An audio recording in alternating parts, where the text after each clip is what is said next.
Today on Texas Crime Travelers, Todd and I are going to a crime scene that we think is going to make for a really interesting episode down the road. But because it's a long, boring drive, we've come up with a game. We're going to play Road Trip Interrogation. All right, Todd, so we got Road Trip Interrogation today. Yes. And tell me a little bit about that. Well, today is going to be one of your favorite again, because today it's going to be about bank robberies. Okay, all right. We'll see.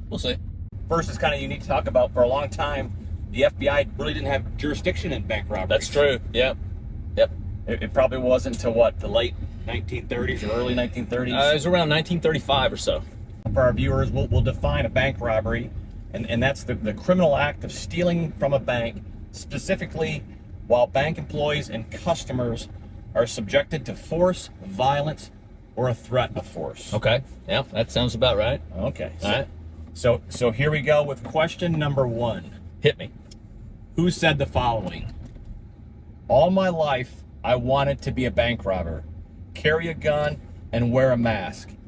Now that it has happened, I guess I'm just about the best bank robber they ever had.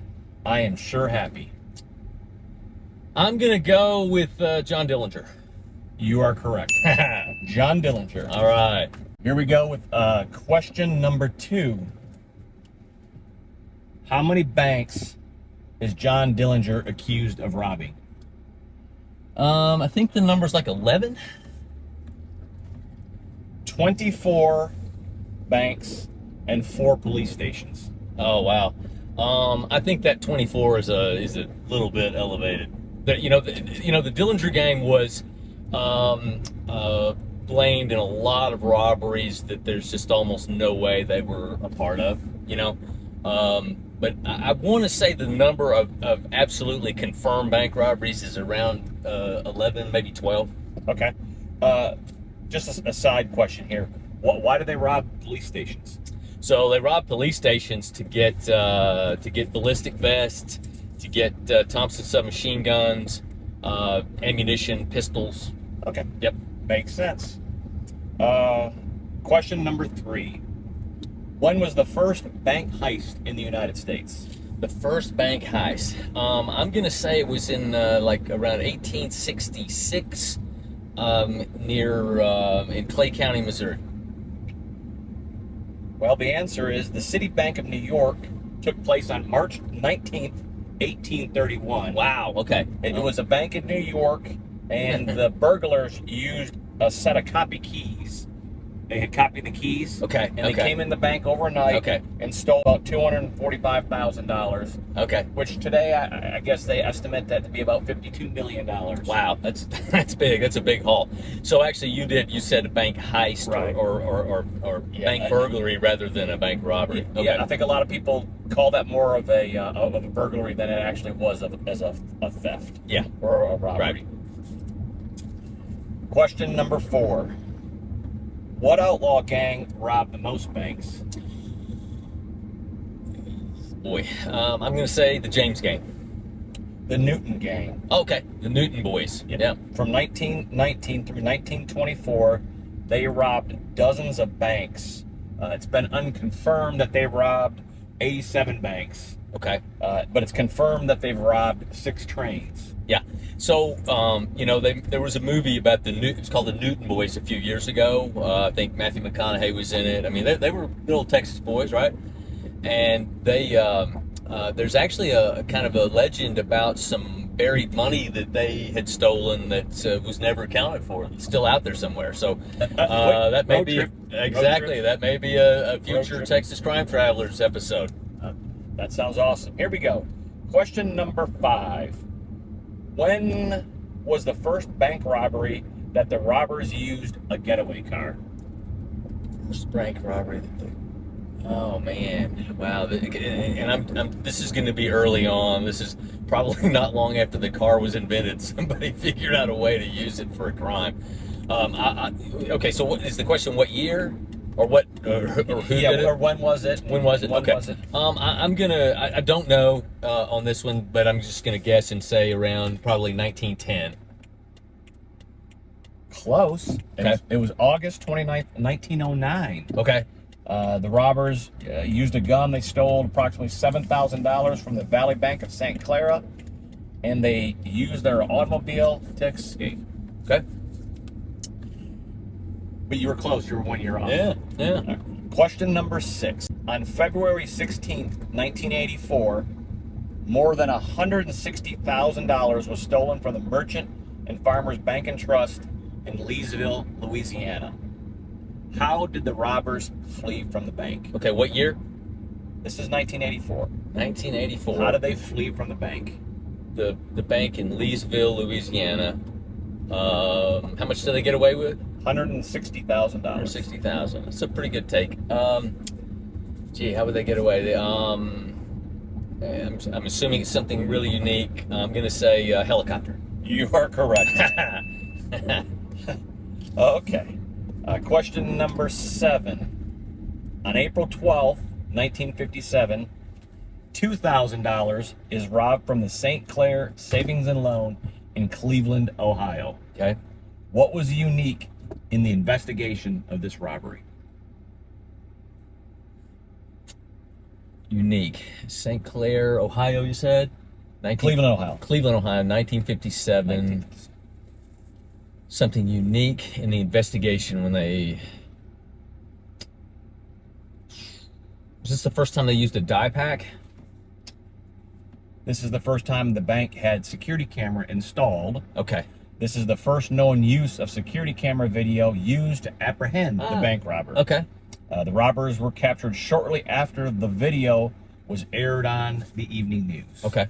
So, I've been retired a few years, but it seems to me that, just recently, some bank surveillance footage that I had seen, in one of the last bank robberies that I worked,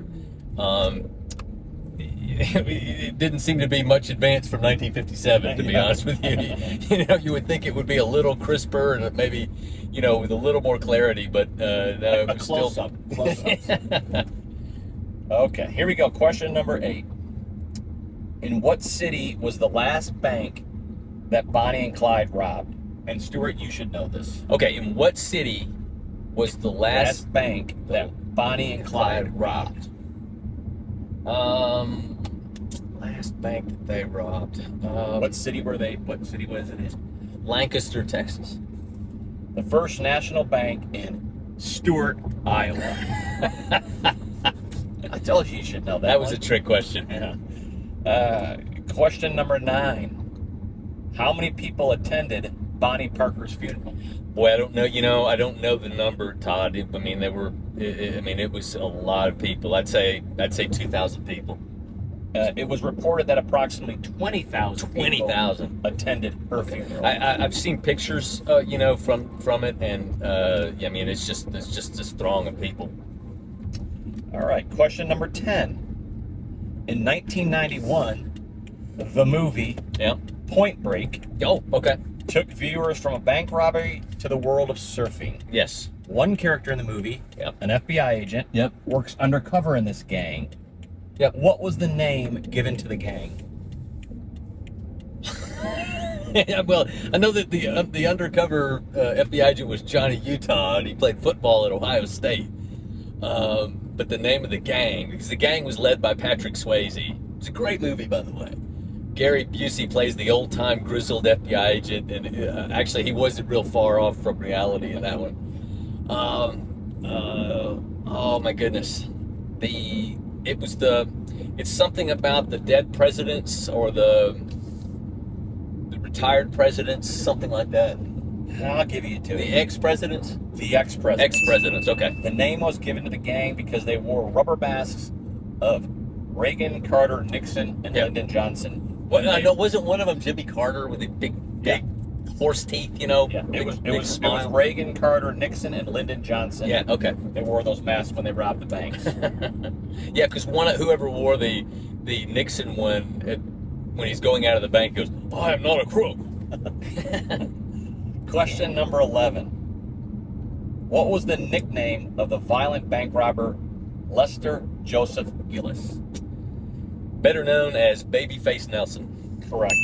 And he's going to be fatally shot by FBI agents on November 27th, 1934. In Barrington, Illinois. It was known as the Battle of Barrington. And actually, very sadly, they actually.